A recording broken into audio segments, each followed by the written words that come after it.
You're listening to the DCAU Review, hosted by Cal and Liam, streaming on iTunes, Google Podcasts, and at DCAUreview.com. Now, here's today's episode.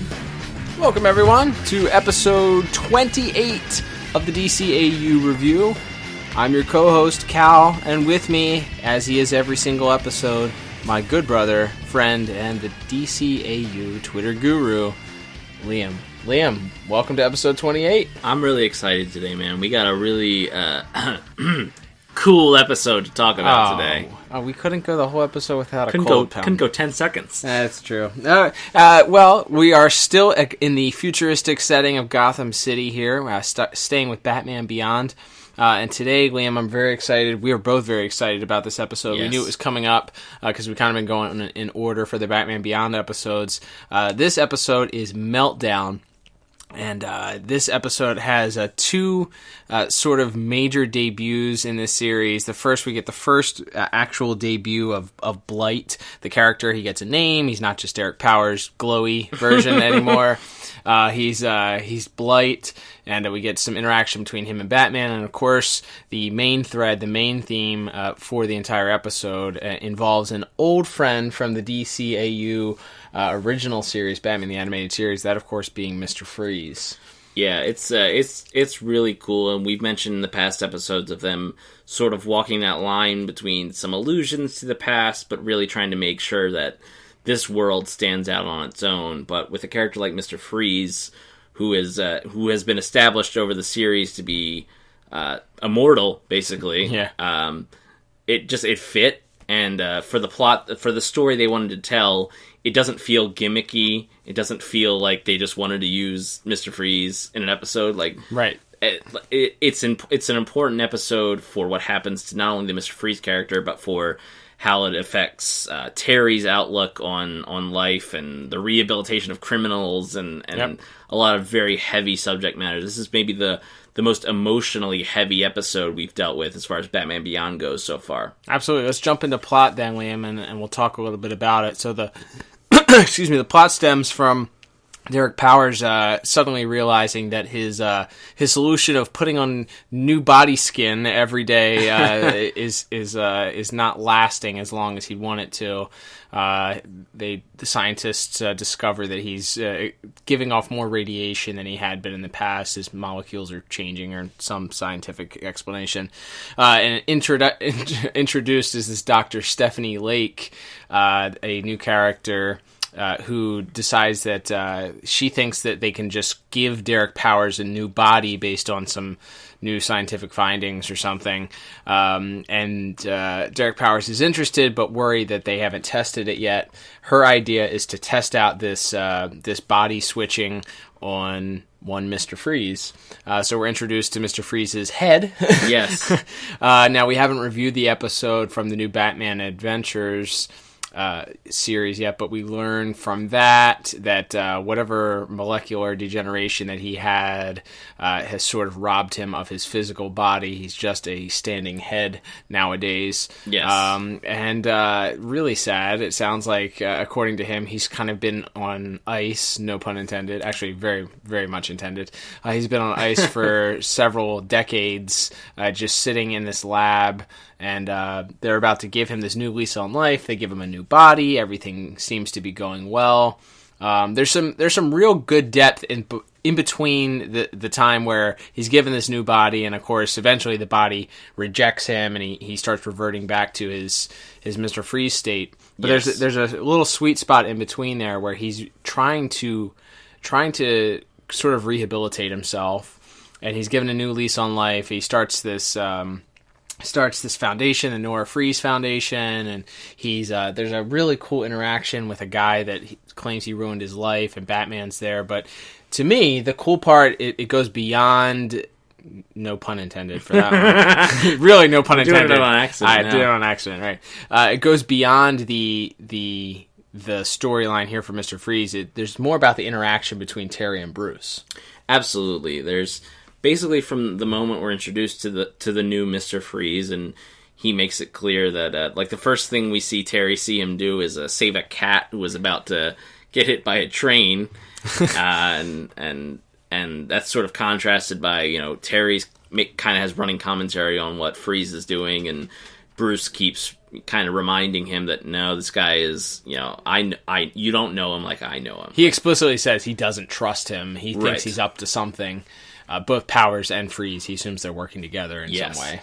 So that I think, as great as the sort of the A story, the Mr. Freeze story is in this episode, what really shined, I thought, was that dynamic between Bruce and Terry, and certainly we'll get into that when we talk about voice acting a little bit later and maybe a little more in detail. But plot's really strong here. I went 9 out of 10 for plot.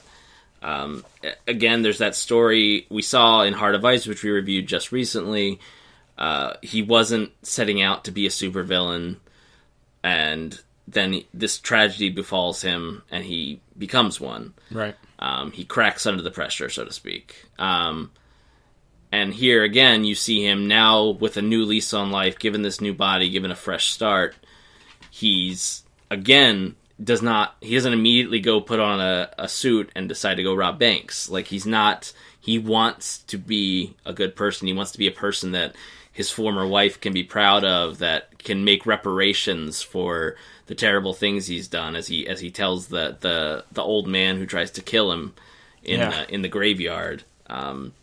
He's going to try to make reparations, and then as his body breaks down and Derek Powers and Dr. Lake basically just decide to kill him in order so that they can harvest his organs. Harvest his organs, not the state, the heart, the lungs, right. The pancreas, right. To try to dissect what exactly went wrong in this cloning process. It's the emotion of Mr. Freeze and his desperation to stay alive now, contrasted by the beginning of the episode when he's almost literally begging to die, is really powerful stuff, and I thought they just did a great job of executing all of that. But yeah, I went 9 out of 10. Yeah, and it flips. It's interesting. I went 8 out of 10 for my score. I thought it was really, really good. My only complaint would have been cooler for this episode to be maybe just a little longer. Yeah. And that's nitpicking. I really wish we could have got more time with him as Mr. Freeze. It seems like it's a very quick. It is. It's probably like 4 minutes of him in the new Freeze suit. It's really great 4 minutes, but it's hard. I just wish he had gotten a little more time. But it's interesting. You see, like you said at the beginning of the episode, he wants to die. He's tired. He's tired of living, so much so that he doesn't care if there's a chance that this may kill him. He gets a new lease on life. He's excited.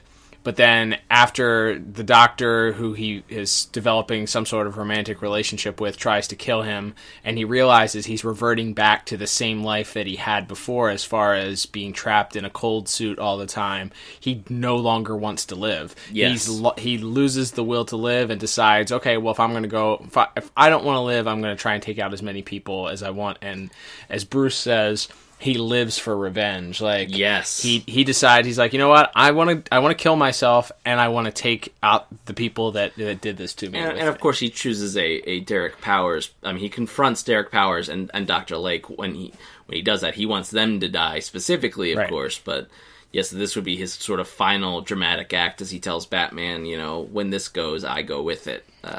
And it's there. I mean, we'll get into a little bit more of this specific part of that final scene in voice acting, but it's done really, really well. Absolutely. So 8 out of 10 for me for that. All right, let's jump over to music, Liam.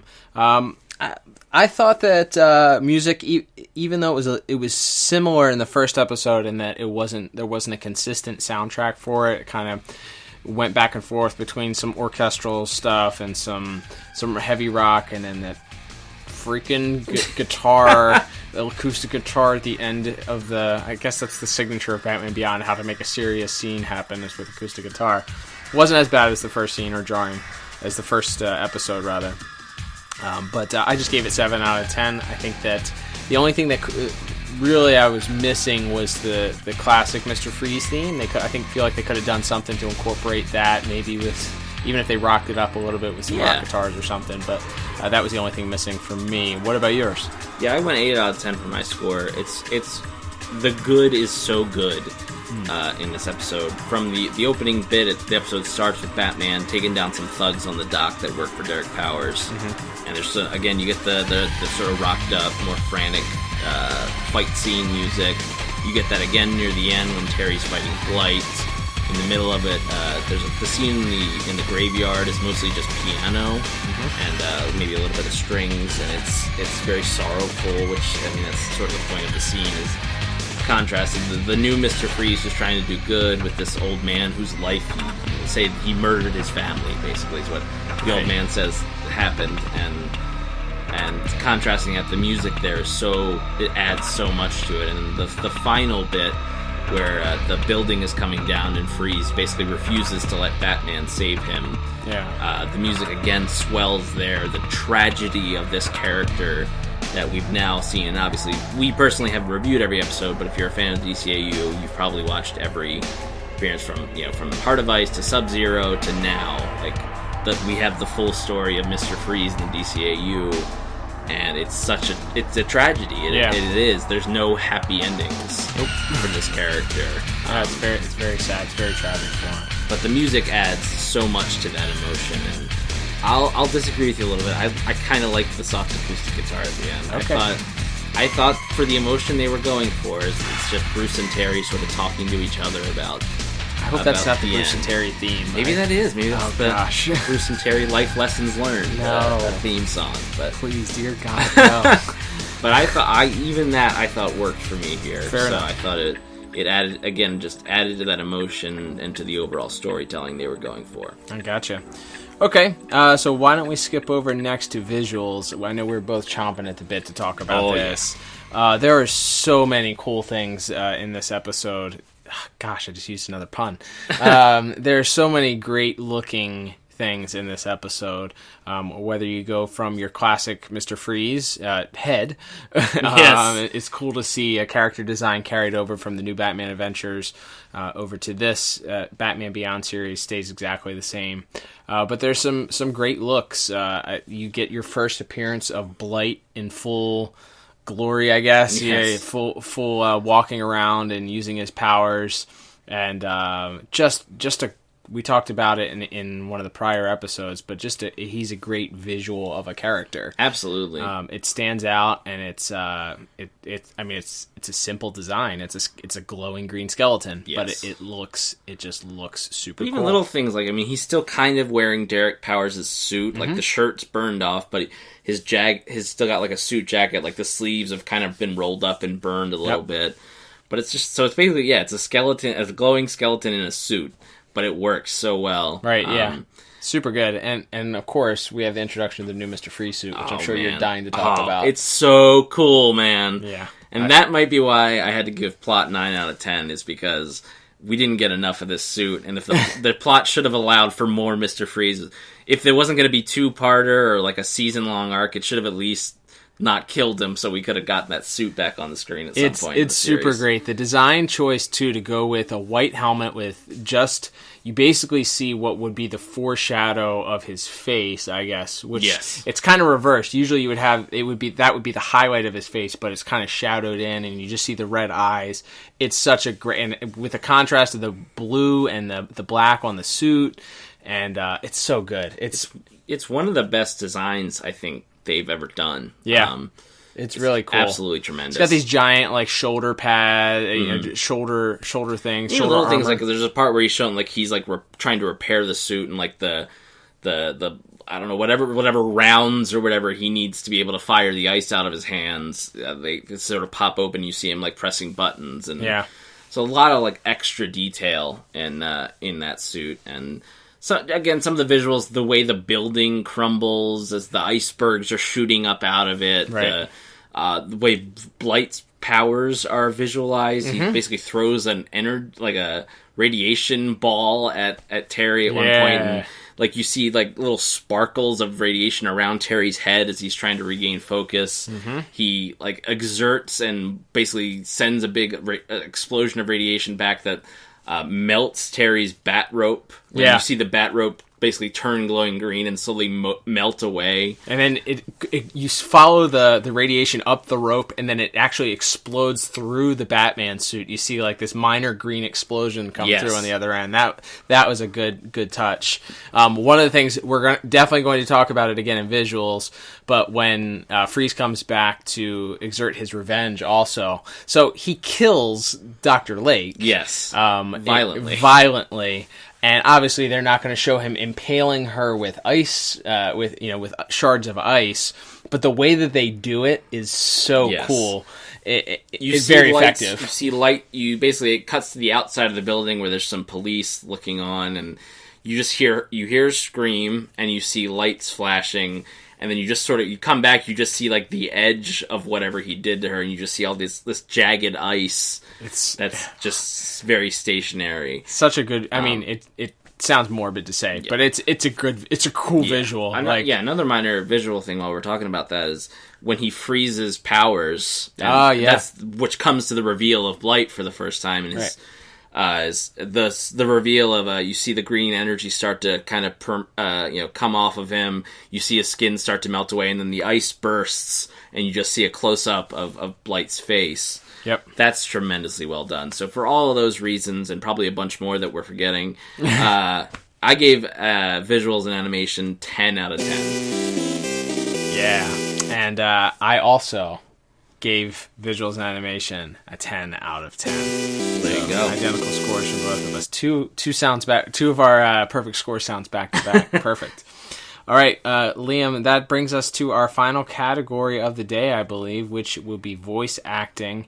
We got two. I know we have two new voices added this week and a couple of our old standbys. Who do we need to know about from this week's episode? So the biggest one is Linda Hamilton plays Dr. Stephanie Lake, who people would probably know as Sarah Connor from the Terminator, the original Sarah Connor. I know there's been like 18 movies, so I don't know if she still plays Sarah Connor, but she did. Okay. The classic Sarah Connor OG. Okay, from Terminator. Yes. Okay. So she's a big part of that. She's very solemn and no pun intended. She's very cold in a lot of her delivery. Correct. Which contrasts the now very animated and emotional Mr. Freeze that we see here. Mm-hmm. No doubt about it. He's reverting. Why? How? Don't you know what this means to me? There must be some kind of mnemonic agent within the DNA. If only we could biopsy his organs at this stage. That might be doable.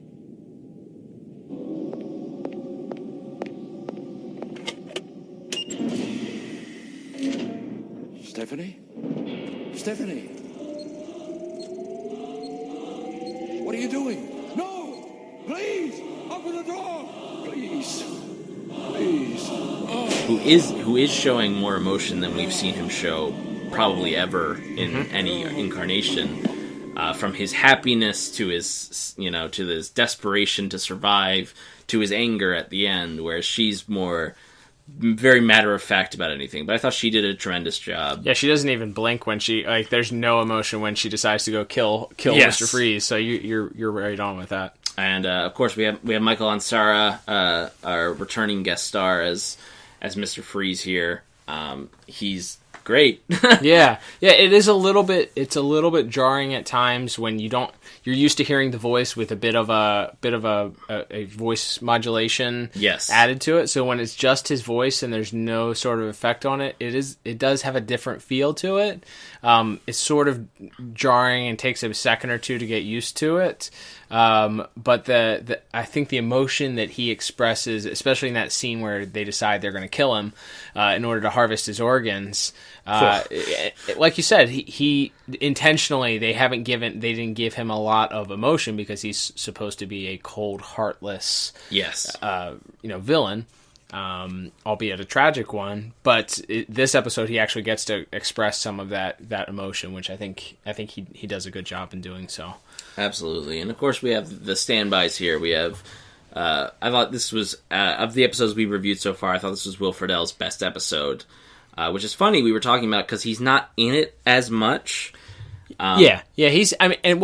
Batman is in it, but he doesn't have a lot of dialogue. True. It's like one of the old Batman animated series episodes. This was a Mr. Freeze episode. Yeah. A lot of Michael Ansara, a lot more Derek Powers than you had than Batman or Bruce Wayne. Yes. Again, obviously we have Sherman Howard as Derek Powers, but to me, and we've sort of touched on it in a few other categories, but the absolute best part of this episode for me was the dialogue between Bruce and Terry, of Kevin Conroy and Will Friedle. And I know that's one of the advantages, I think, of when they recorded these shows. They recorded the actors together, which is very rare in animation. Certainly was at the time anyway. So getting them to be able to bounce dialogue off each other directly and actually have conversations in scenes like that definitely, I feel like, helped build that chemistry. And again, the cynicism, the anger, the all the memories of the pain that Batman or Bruce Wayne saw Mr. Freeze inflict on other people, versus sort of the youthful optimism of Terry. I loved the line. I love the way Will delivers it too. He says, "It's just like my mom said. He's just a guy trying to get his house in order." Right. And it's like just such a simple like colloquialism.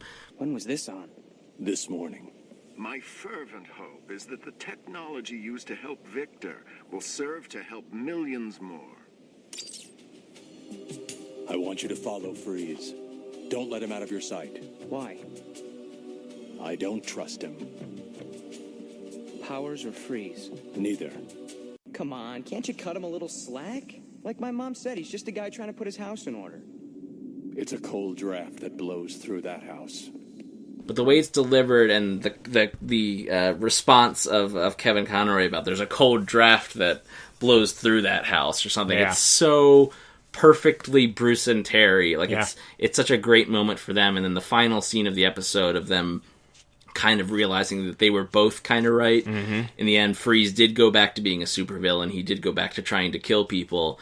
But he also, in the end, did save Batman's life. He saved Terry's life by fighting Blight and and he doesn't blow up the entire city. He just brings the building down on himself, basically. Right. So that ending of them kind of coming to some sort of mutual understanding, and it feels like the characters aren't in the same place they were at the start of the episode. Agreed. And that, again, tough lesson to learn even if you're a little bit older kid, if you're a teenager. Of there's no guarantees of a happy ending, even for superheroes. Like there's something real life. That's a real life lesson to learn, I think, and that's ended on such a down note is it's tragic, but it makes the story even better. I think it lends. We talked a lot about it in Heart of Ice, just the tragedy of Mr. Freeze, the tragedy of the character, and being able to put this kind of as a exclamation point at the end of his story and giving him a nice little bow tie on the end, even though it's not a happy ending. But if it's fitting for the character that this is the way that he ended. Speaking of Mr. Freeze, we alluded to it a couple times before, but the line that he delivers as he's killing Dr. Lake is, to me, Mr. Freeze's one-liners in the Batman animated series, I could just listen to them probably on loop over and over again. Like the ones from Heart of Ice, the one about the the warm hand and the summer breeze on your face. Oh yes, I'd kill for that. Like, oh, I could listen to that on a loop. Yeah. The one right before that in the scene where he tells, I would shed tears if I had any left to shed. In my dreams, I see Nora looking to me with frozen eyes. How I've longed to see that look on your face. We might have to do a second episode about Heart of Ice down the line, because I don't think we're done talking about it yet. But there's another few great Mr. Freeze lines in here. That line that he gives her, oh man, because she uses it earlier on in the episode as they're transferring his consciousness to the new body. She says there might be some momentary discomfort, and the fact that he gets to use that right before he kills her, and he says it so emotionlessly, just cold, and like, yup, here it comes, and he says it. Victor, don't do it. Please.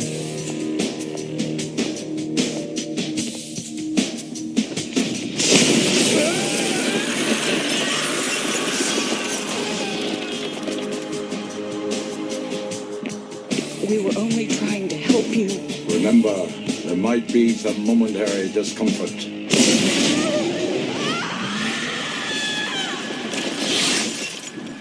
Oh, it's so good. And again, if you've seen the episode, I think that you remember that. Mm-hmm. We knew it was coming, but it was still goosebump inducing when we heard it. Even when he screams Blight at the very end, and he shoots the, he shoots Blight out of the building, essentially. You only got a tan that time, Batman. Here comes the real bird. Right?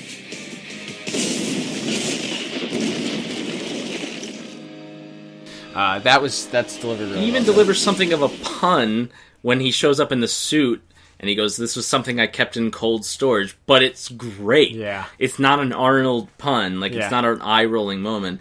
And then probably another of my favorite parts of this is very near at the end when the building's coming down and Freeze is pointing his gun, or his wrist gauntlet at Batman, and Batman's begging him to, let me save your life, and he just says, "Believe me, you're the only one who cares." Ooh.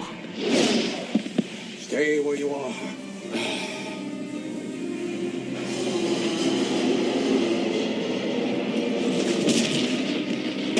You gotta get out of here, Freeze. The whole place is gonna go. Believe me, you're the only one who cares.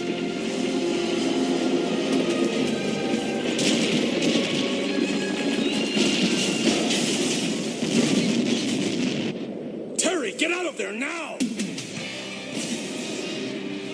Freeze, no! And then he puts up a wall of ice between them, and Terry has no choice but to leave because the building is coming down. And that's, as far as we know, is the end of Mr. Freeze forever. Yeah. And as we said, and then playing that with the final scene of Kevin Conroy and Will Friedle talking to each other, and again, just it's such a tragic story, but it's such a beautifully told story. Yeah.